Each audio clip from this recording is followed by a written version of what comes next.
Hi, thank you for joining us for the Q&A of North by Current. My name is Dominique O'Neill, and I am the Programming and Hospitality Manager at Frameline. And I would like to welcome our director, Madsen Minax. Hey, Dominique, thanks so much for having me. Yeah, thank you for being here. Thank you for sharing this beautiful story with us. I want to start off by asking you what the impetus was for picking up the camera. Yeah, most of my filmmaking usually comes from my close relationships anyway, so it wasn't super out of the blue that I would want to do that. I have found that I work best with my loved ones.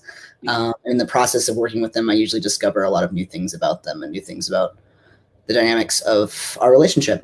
And so it seems to me that that would inherently happen if I worked with my family in the same way that it would if I worked with any of my best friends or intimate partners like I had before.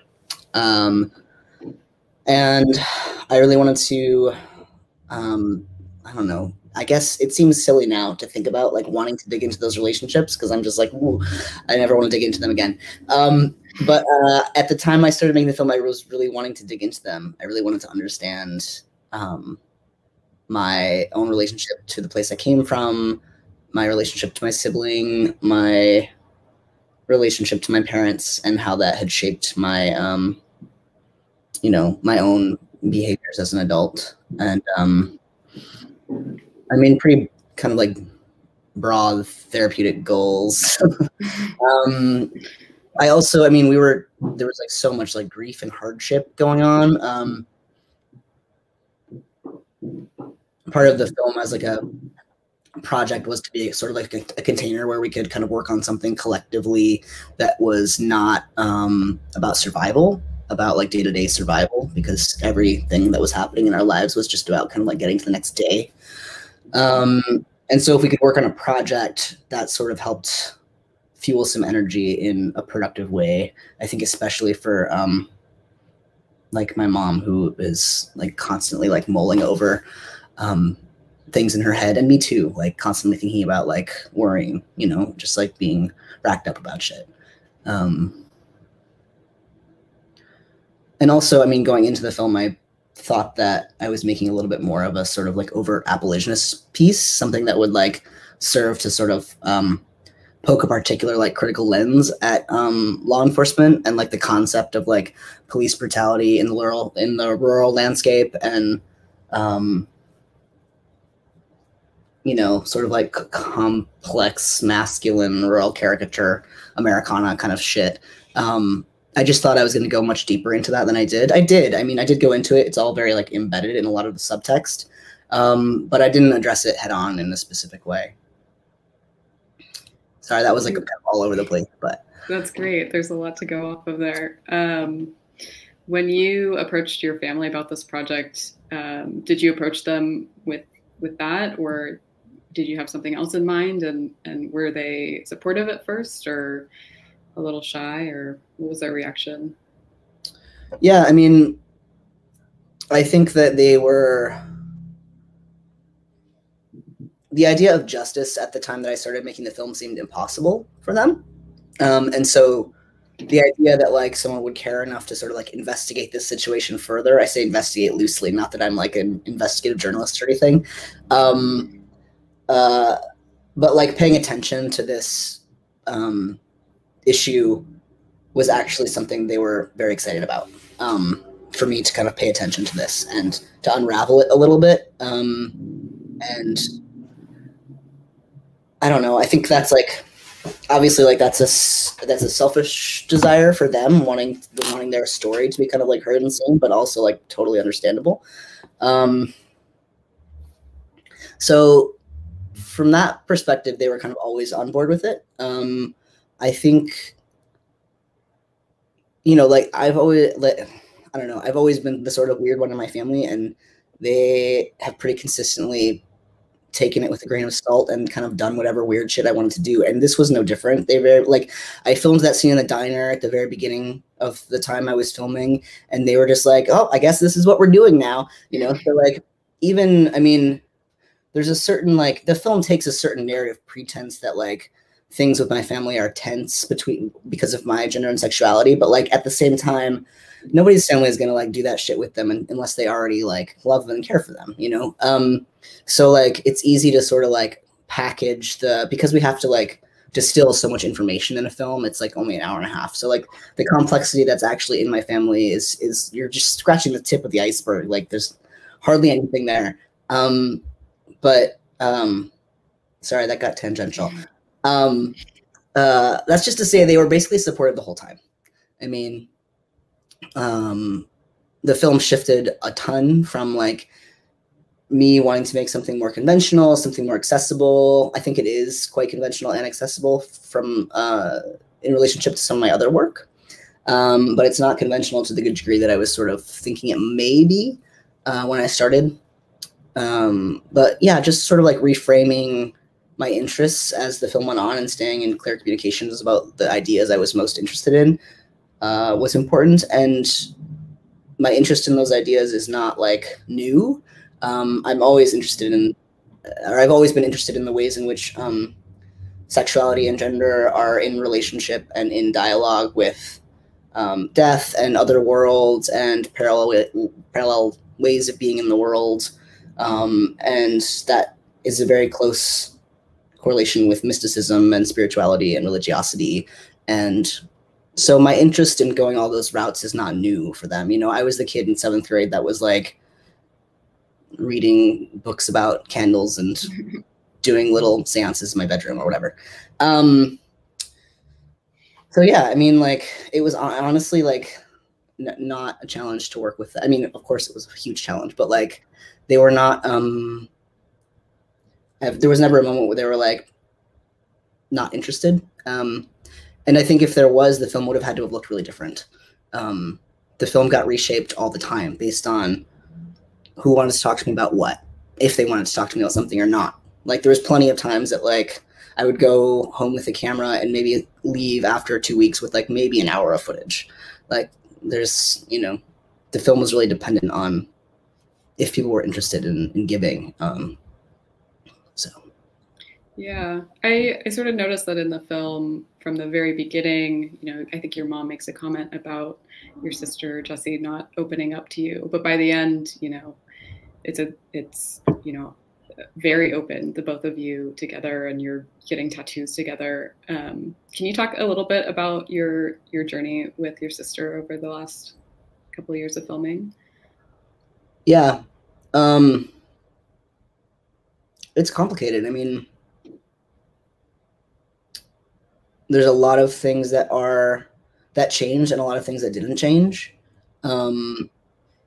She is still a super private person, and that's never going to change. You know, like I'm not going to like make a film and then somehow like change her entire approach to life. That's just not going to happen. So while we did absolutely grow like closer through the film and like develop some like core ways in which we like enjoy each other and relate to each other, and I feel like I just like understand her brain so much better than I ever have. But at the same time, like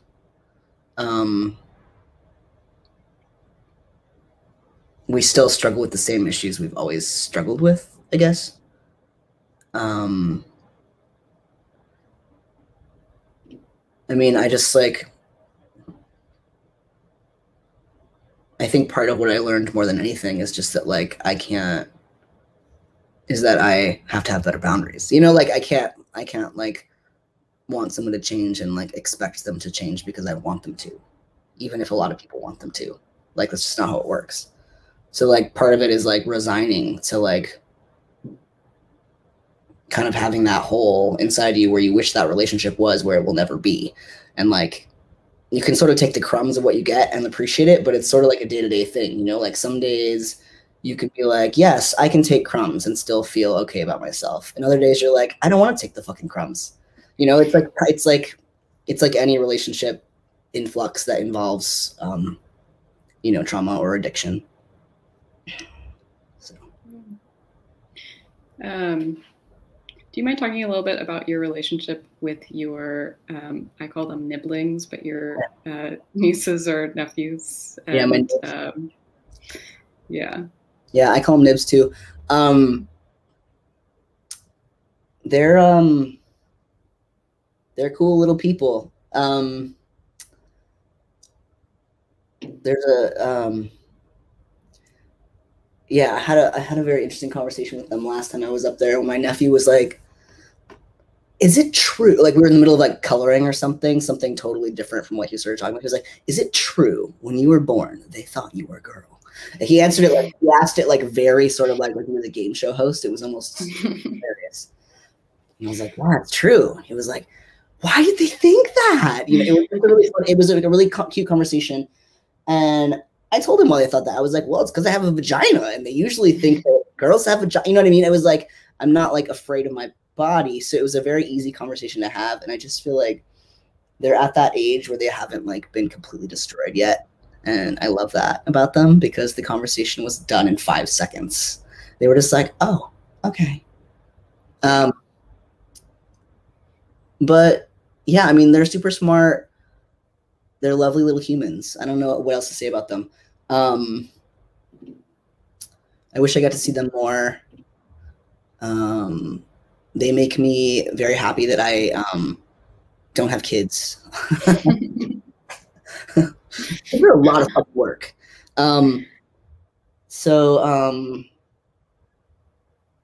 Yeah, I mean, I'm sure like the film also like served as a vehicle for those relationships to get really built really early, really young, which is nice. I don't have to do a lot of like backpedal showing up. I've already just like kind of shown up from the beginning, so I get to have those relationships with them.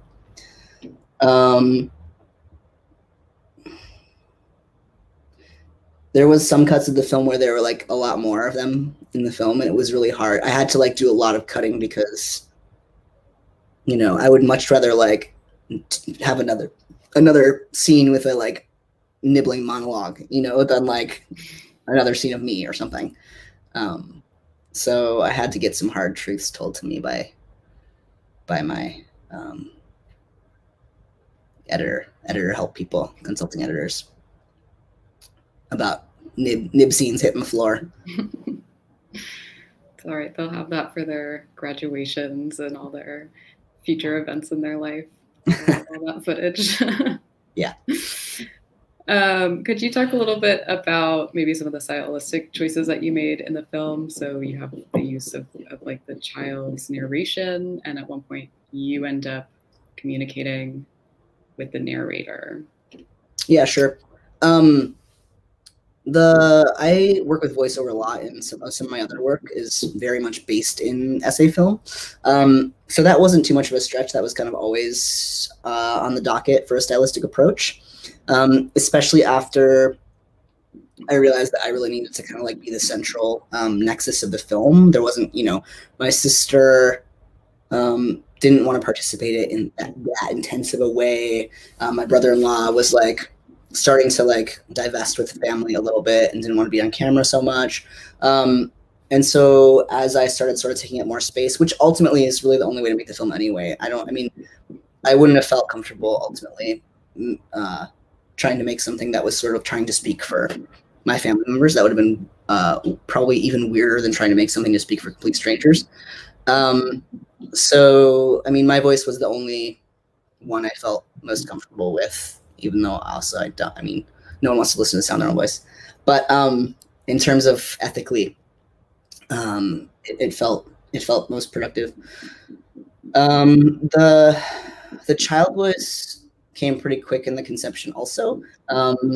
And as the film kind of molded through various, I don't know, phases of being, that early phase being very kind of conventional, and then that like middle one being like totally off the map, weird, only archival footage, only child voiceover, no interview shots, stuff like that, and then sort of like meeting in the middle a little bit towards the end.